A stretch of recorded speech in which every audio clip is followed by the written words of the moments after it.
So I want to talk about, first of all, we have a theorem that gives us the possible rational zeros for this problem 18. Rational, what's that mean? Fraction, right. So fraction. We're going to write them of the form P over Q, where what happens? P divides what? Do you remember which number I have to look at for P and which number I have to look at for Q? P is for the constant, right. So P here has to divide 1. That actually helps a lot, or else I'd be in trouble. And Q divides 36, the leading coefficient. So P divides 1 and Q divides 36. Those are the possible rational zeros. Ouch. So what does that mean? It means that the possible rational zeros, I'm going to list them. Well, in order to list them, I guess what I need is I need all the factors. Now, factors of 1 we don't have to worry about, but 36, there's a ton of factors. This is what Brittany was talking about. You could do 1 times 36. What else could you do? 2 times 18. How about 3? 3 times 12. 4 times 9. Thankfully, 5 doesn't work. And 6 times 6. There's a lot of numbers that divide evenly into 36. So when we ask for the possible rational zeros here, let's see what we have. I guess that would be plus or minus 1, plus or minus 1/2, plus or minus 1/3, plus or minus 1/4. I could see where you were frustrated, Brittany. So this is impossible. Plus or minus 1 over 36, plus or minus 1 over 18, right? Should I list them all? You guys get the idea, right? There's a lot of possible rational zeros for this problem. Okay. So how do we check if one of these things is a zero? For example, I don't know, what should I pick? Jack, give me a number, 1 to 9. 7. Let's pick the 7th one. 12. Positive or negative? Okay, let's go with positive 1/12. So is positive 1/12 a zero? Well, in other words, is x minus 1/12 a factor? Right? Do you guys agree that these are the same question? Of course, another way to write it is 12x minus 1 a factor? That's another way to think of it. These are all the same question. Because I could take a 12 and multiply it through if you want. But I guess the point is, I'm going to have to do a synthetic substitution of 1/12 into, what are the numbers I'm going to write down? I guess 36, negative 12, negative 11, 2, and 1. All right, let's see what happens here. Add 36. Multiply, what do I get? 3. That's kind of nice. Add negative 9. Multiply, negative 9/12. Add, yuck. Right? I mean, I guess negative 9/12 is the same as negative 3/4, right? So this is negative 11.75. Multiply. Yuck. This is getting ugly. So I'm going to claim that the remainder is not 0.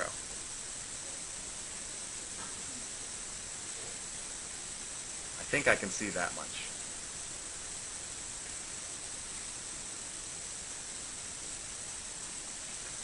So if you have a TI calculator, okay, one of the nice things you can do is you can choose a window. By the way, did anyone graph it on a graphing calculator and get a different picture than I did here?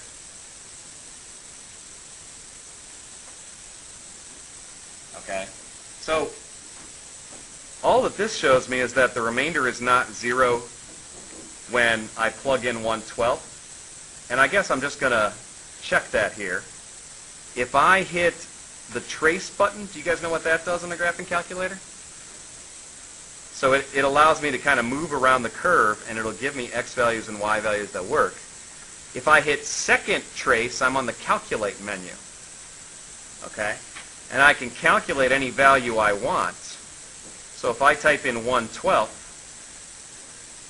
well, it gives me an output of 1.08. Okay, I guess that's what I would get if I had worked out what the remainder is. It would be about 1.08. Okay?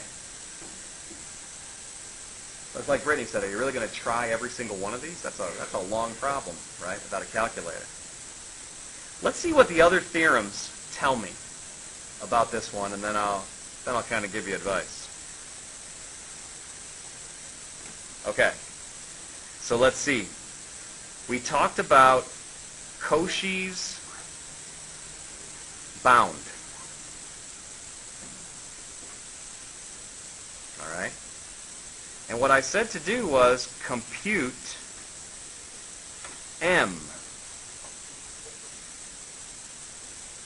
Okay? In this example, again, let me rewrite the polynomial. F of x is 36x to the fourth minus 12x cubed minus 11x squared plus 2x plus 1. Okay? So M, do you remember how you do this? You're good. Barbara, what are you saying?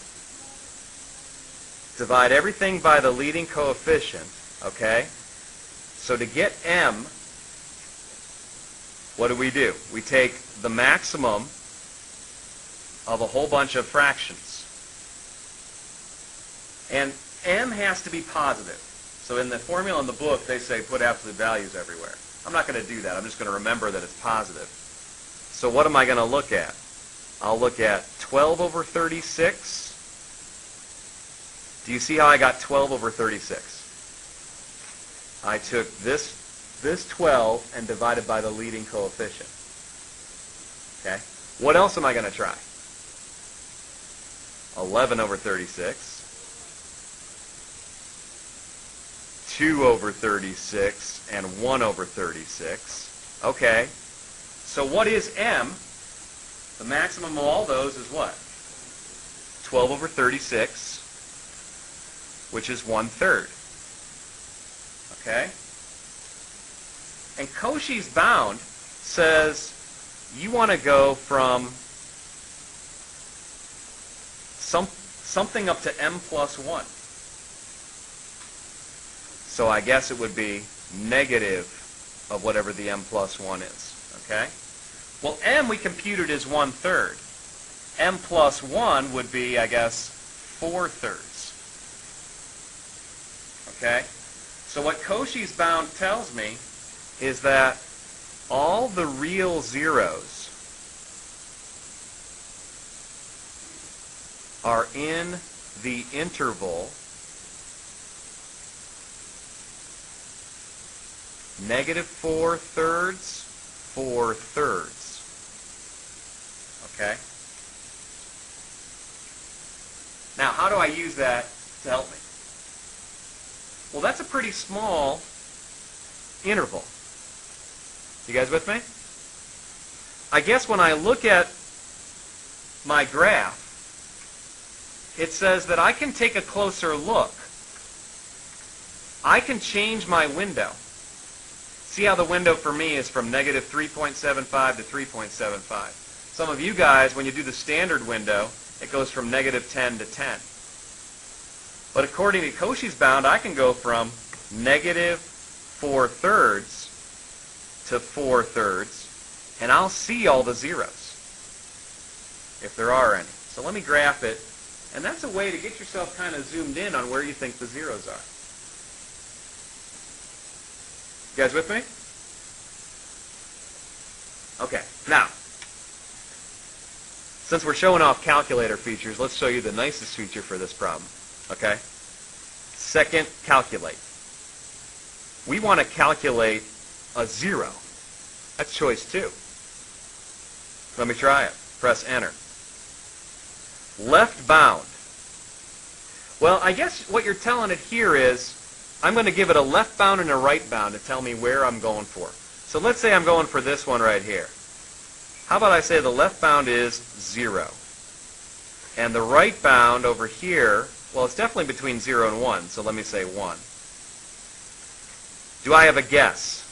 No, I'm not going to make a guess. I'm just going to press enter and see what it comes up with. So it does some work for a while. Well, think of all the work I had to do, right? And what did it come up with?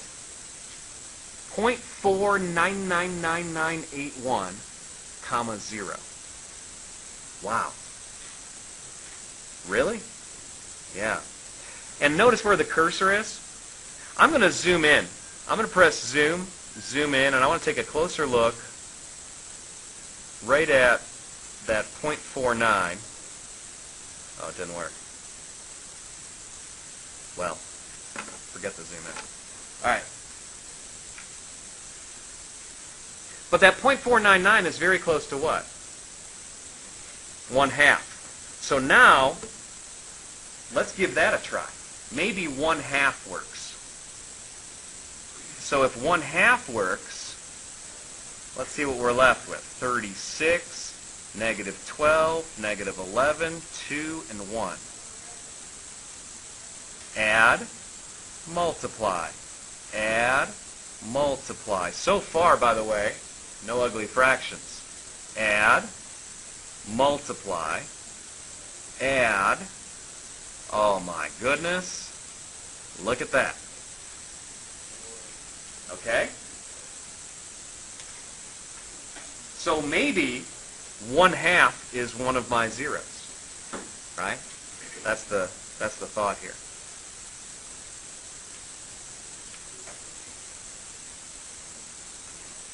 Okay. So what happens? Plug in 1/2, right? We said that we get 0 as an output. So I'm going to rewrite the problem. This means x minus 1/2 is a factor. Okay? So we had f of x equals, and it was 36x to the 4th minus 12x to the 3rd minus 11x squared plus 2x plus 1.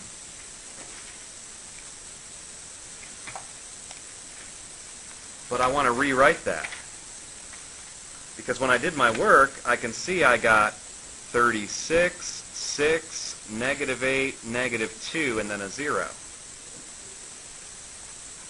Okay? So I'm ready. I'm going to rewrite f of x as x minus 1/2 times, well, this is where I use these other pieces right here. 36, what would it be? X cubed, you go down 1, plus 6x squared minus 8x minus 2.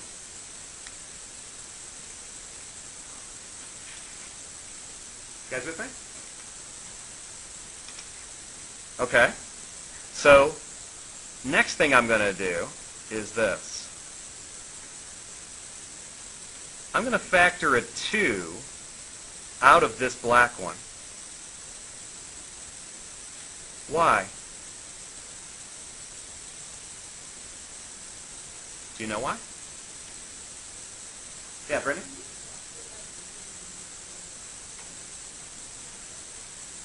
You can do factoring by grouping sometimes.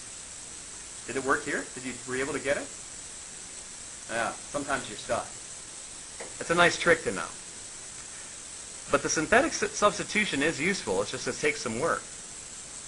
So now I factor that 2 out, and what happens? Well, I can why did I do that? Because I want to multiply 2 times this. Because I don't want any fractions. So now I get 2x minus 1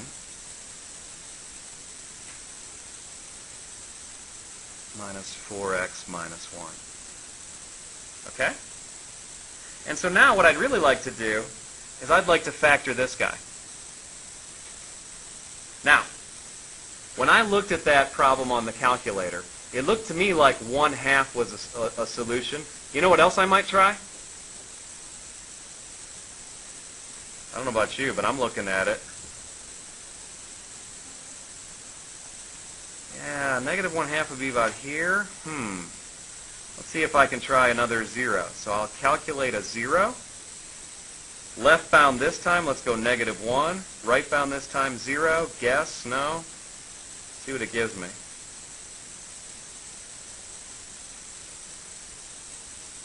That's pretty close to negative 1/3.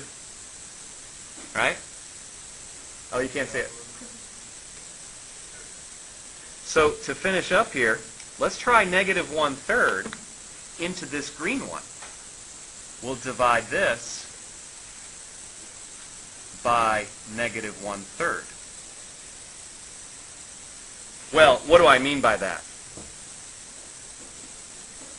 Try negative 1/3 or divide by, yes, x plus 1/3.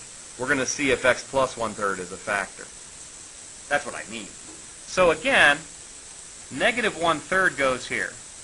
18, 3, negative 4, negative 1. Guys, I am out of time, but I'm so curious. It actually works. Okay. From here, you ought to be able to get the solutions in the book. One. Let's see. So far, I know I have a couple of zeros. Well, I know that 1/2 is a 0, and I just worked out that negative 1/3 is also a 0. Is this okay? So far, I would claim we can rewrite f of x in the following way.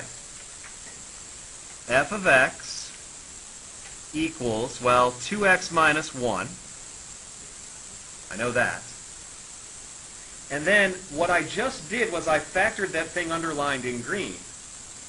I did synthetic division. What factor was it that I divided out? Well, remember my c here is negative 1/3. And what we're doing really is we are dividing by x minus c. That's what we are really doing. And so what am I going to write is my x minus c? I guess I'm going to write x and then what? Well, I think I'm going to write, let's see if this makes sense to you guys, plus 1/3. Does that make sense? Because it's minus negative 1/3. Is that okay? Now, what's the leftover stuff? I guess that's the question. Well, the leftover stuff comes from the work I did. And so what would be left over? You guys know? There it is. 18, it'd be x squared now, because it had to go down 1 degree. It was 18x cubed. When I divided, now I'm down to 18x squared, and then what? Minus 3x, and then minus 3. So I'm continuing to factor f of x. I don't like the fractions. Is there a way to get rid of that fraction? We could take out a 3, right? Out of the pink one. So let me do that. So I'll write everything exactly the same. 2x minus 1 times x plus 1/3. And now, all I'm going to do is I'm going to take out of that pink one, what? Let's take out 3. And what are we left with then? I guess we'd be left with 6x squared minus x minus 1. Are you guys with me? Okay. And so now I have, let's see, f of x equals 2x minus 1 times, this would be 3x plus 1 when I combine the 3 and the x plus 1/3. And now all I have left is this 6x squared minus x minus 1. So I guess the question is, can you factor that piece? Well, now it's down to quadratic, right? What do you think? Can we factor it?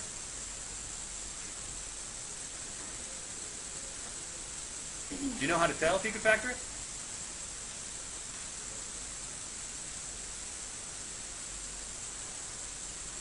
We're real quiet. I don't know. When I say that 1/2 is a 0, this means that x minus 1/2 is a factor. When I say that negative 1/3 is a 0, this means x plus 1/3 is a factor. But what I can also do is I can get rid of the fractions with this little trick. And that's what I wanted to show you guys. It can also mean that 3x plus 1 is a factor. Do you guys follow that?